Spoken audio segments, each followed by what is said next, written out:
Thank you, Mr. Speaker. Mr. Speaker, the issue raised by the Senator of Migori is very important.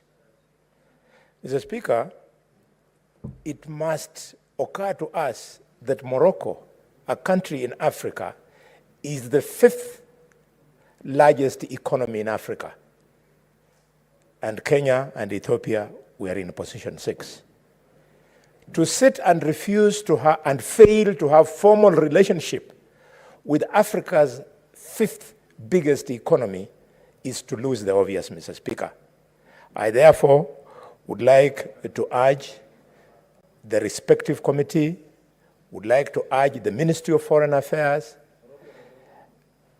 remembering that my good friend, Dr. Sing'ong'e, who people are not very happy, who senators are not very happy with this morning, to be up to the task so that we move towards formalizing this relationship.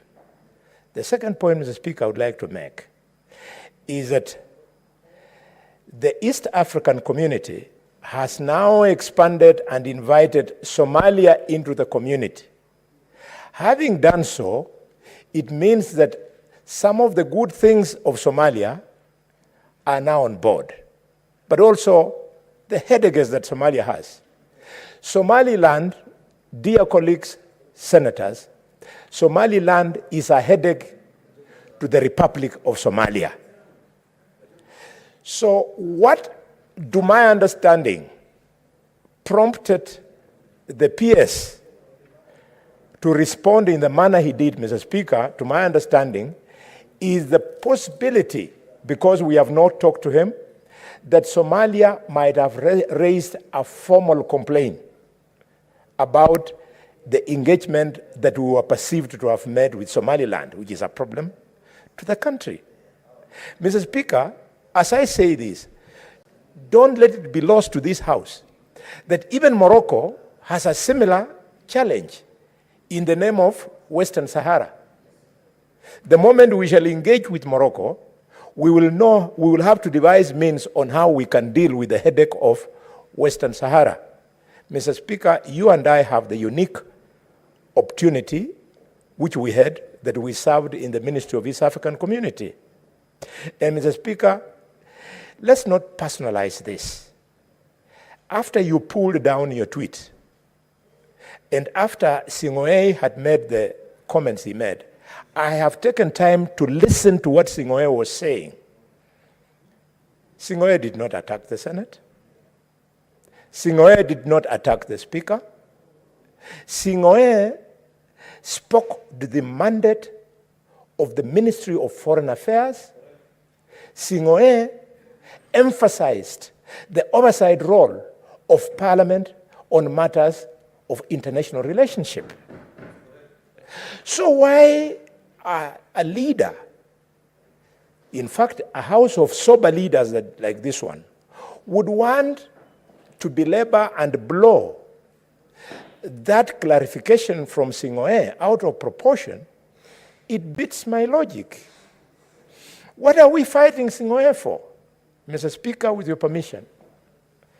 What are we fighting Sing'ong'e for? I'm referring. What are we fighting him for?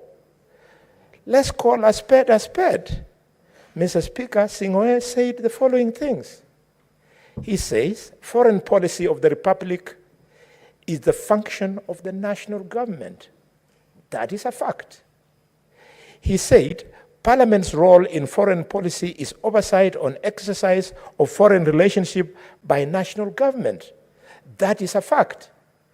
He said, it is Kenya's established and unchanging policy to remain consistent with the African Union on the matter of the Federation of the Republic of Somalia. What's wrong with that?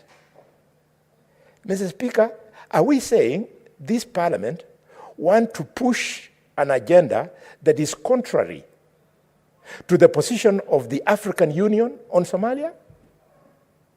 We would be missing it. And finally, Mr. Speaker, Sing'ong'e said Somaliland, a region within the Federal Republic of Somalia, has a liaison office for commercial purposes in Nairobi. That means he was acknowledging that Somaliland is not a pariah it already has been given an opportunity to deal with Kenya.